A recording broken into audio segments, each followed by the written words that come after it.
আমি 99% শিওর যে অনেকেই এটা চিনতে পারবেন না যে আমি এটা কি পরিবেশন করছি। আর যারা চিনতে পারছেন তারা হয়তো বা এর আগে অনেকবার ট্রাই করেছেন, আর যারা করেনি তাদের জন্য আজকের রেসিপিটা নিয়ে হাজির হয়ে গেলাম। আর এই রেসিপিটা পুরোপুরি দেখার জন্য অনুরোধ রইল। আসসালামু আলাইকুম এভরিওয়ান, আশা করছি আপনারা সবাই আল্লাহর অশেষ রহমতে ভালো আছেন।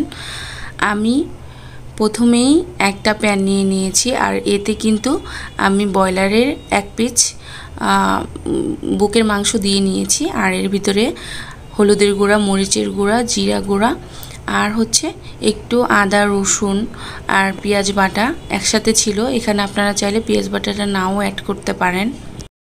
এখন আমি খুব ভালো করে মিক্স করে নিয়েছি। এখন স্বাদমতো একটু লবণ দিয়ে এটাকে ঢেকে আমি এটাকে স্টিম করে নিব। যতক্ষণ পর্যন্ত এটা পুরোপুরি স্টিম না হবে ততক্ষণ পর্যন্ত কিন্তু এটাকে স্টিম করে নিতে হবে। আমি একটু চেক করে নিচ্ছি চামচ দিয়ে, দেখতে পাচ্ছেন পুরোপুরি স্টিম হয়ে গিয়েছে প্রপারলি।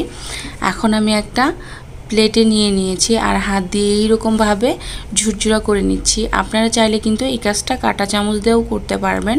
আমার কাছে হাত দিয়ে ইজি লাগে, সেজন্য হাত দিয়ে করে নিলাম। সবগুলো দেখতে পাচ্ছেন কেমন ঝুরঝুরা টাইপের হয়েছে, লম্বা লম্বা। এখন আমি অন্যদিকে একটা প্যান বসিয়ে দিয়েছি, আর এর ভিতরে এখন দিয়ে দিব পরিমাণ মতো তেল।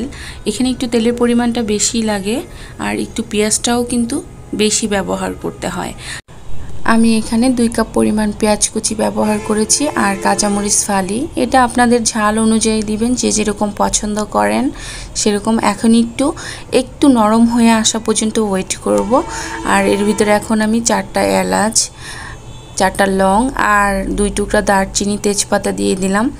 এখন আমি পেঁয়াজটাকে ভেজে একদম একটু লাইট ব্রাউন কালার আসা পর্যন্ত ওয়েট করব। এই তো আমার কিন্তু ভেজে নেওয়া হয়ে গিয়েছে। এর ভিতরে এখন এই যে আদা, রসুন, জিরা সব অ্যাড করে দিলাম। এখানে আমি একটু কম পরিমাণ দিয়েছি, কারণ যখন আমি এই ব্রয়লারটা স্টিম করেছিলাম তখনও কিন্তু আদা, রসুন, জিরা এগুলো অ্যাড করেছিলাম। এখন আমি হলুদের গুঁড়া, মরিচের গুঁড়া আর ধনিয়া গুঁড়োটা অ্যাড করে দিলাম। এখন এটাকে খুব ভালো করে একটু আমি ভেজে নিব। মশলাটা একটু ভাজা পর্যন্ত ওয়েট করব। আর এইটা যখন দেখব যে প্রপারলি ভাজা হয়ে গিয়েছে, এখন এর ভিতরে আমি অ্যাড করে দিব যেই আমি চিকেনটা প্রিপেয়ার করে রেখেছিলাম, সেটা কিন্তু অ্যাড করে দিচ্ছি। দেখতে পাচ্ছেন? এখন খুব ভালো করে এটাকে মিক্স করে নিতে হবে। এটার ভিতরে একটা জিনিস, কখনোই পানি অ্যাড করা যাবে না। পানি অ্যাড করলে কিন্তু একদম ভর্তা ভর্তা টাইপ হয়ে যাবে, তখন কিন্তু এটা ঝুরঝুরা হবে না আর খেতেও ভালো লাগবে না। আর একটা কথা কি জানেন, এটা রান্না করে কিন্তু আপনারা অনেক দিন পর্যন্ত খেতে পারবেন, কোনো রকম নষ্ট হয় না, লাইক 2-3 দিন চলেই যাবে। এখন আমি সামান্য পরিমাণে একটু লবণ আর গোলমরিচ গুঁড়াটা দিয়ে দিলাম, কালো গোলমরিচ গুঁড়া। আপনারা চাইলে সাদাটাও ব্যবহার করতে পারবেন। সেক্ষেত্রে কালোটা ব্যবহার করাই আমি ভালো মনে করি, কারণ এটার ফ্লেভারটা অনেক স্ট্রং থাকে। এটা আমার অপিনিয়ন।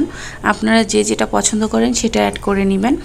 এখন আমার ভাজা হয়ে গিয়েছে, দেখতে পাচ্ছেন। আর একটা কথা আপনাদেরকে বলে রাখছি, এই রেসিপিটা আপনারা কিন্তু যে কোনো চপের ভিতরে পুর হিসাবে ব্যবহার করতে পারবেন।